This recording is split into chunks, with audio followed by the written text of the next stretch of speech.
ഇപ്പോൾ പരീക്ഷയെല്ലാം അടുത്തല്ലോ, മദ്രസയിലെ പബ്ലിക് പരീക്ഷ, അത് കഴിഞ്ഞപാട് മറ്റേ ജനറൽ പിന്നെ കുട്ടികളുടെ പരീക്ഷ. അപ്പോൾ കുട്ടികൾക്ക് ഒരുപാട് പിന്നെ ആവേശം ഉണ്ടാവും, പിന്നെ നല്ല മാർക്കോടുകൂടി വിജയ ശതമാനം കിട്ടണം എന്നൊക്കെ. കുട്ടികൾ പല കുട്ടികൾ ചോദിക്കുന്നുണ്ട്, ഉസ്താദ് നമ്മുടെ മദ്രസയിലേക്ക് പരീക്ഷ ഹാളിലേക്ക് പോകുമ്പോൾ നമ്മൾ എന്താ ചെയ്യേണ്ടത്, അങ്ങനെ എന്തെങ്കിലും പരീക്ഷയിലേക്ക് ഹാളിലേക്ക് പോകുന്നതിന് മുമ്പ് എന്തെങ്കിലും പിന്നെ ചൊല്ലാൻ പറ്റിയ ദിക്റോ ആയത്തോ എന്തൊക്കെയോ ഉണ്ടോ എന്ന് ചോദിക്കുന്നുണ്ട്. അപ്പോൾ ഇൻഷാ അല്ലാഹ് അതിനെപ്പറ്റി ഒരു ദിക്ർ ഉണ്ടെങ്കിൽ നമ്മളെ കുട്ടിക്ക് ഒന്ന് പറഞ്ഞു കൊടുത്താൽ വളരെ ഉപകാരപ്രദമായിരുന്നു. അസ്മാഉൽ ഹുസ്നയിൽപ്പെട്ട പ്രധാനപ്പെട്ട ഒരു ദിക്റാണ് യാ റസാഖ് യാ അല്ലാഹ് എന്നുള്ളത്.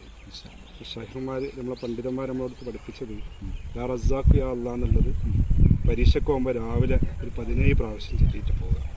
എന്നാൽ പരീക്ഷ നല്ല ശതമാനത്തോടെ വിജയിക്കാൻ സാധിക്കും. അതായത് കുട്ടികൾക്ക് നല്ല ഓർമ്മശക്തി ബുദ്ധിശക്തിയിലുണ്ടാവും. പഠിച്ചിട്ട് പോകണം. പക്ഷെ എന്തായാലും ഒരു പഠനമാണ്. എന്നാലും കുട്ടികൾക്ക് ഒരു സമാധാനം എളുപ്പം കിട്ടും.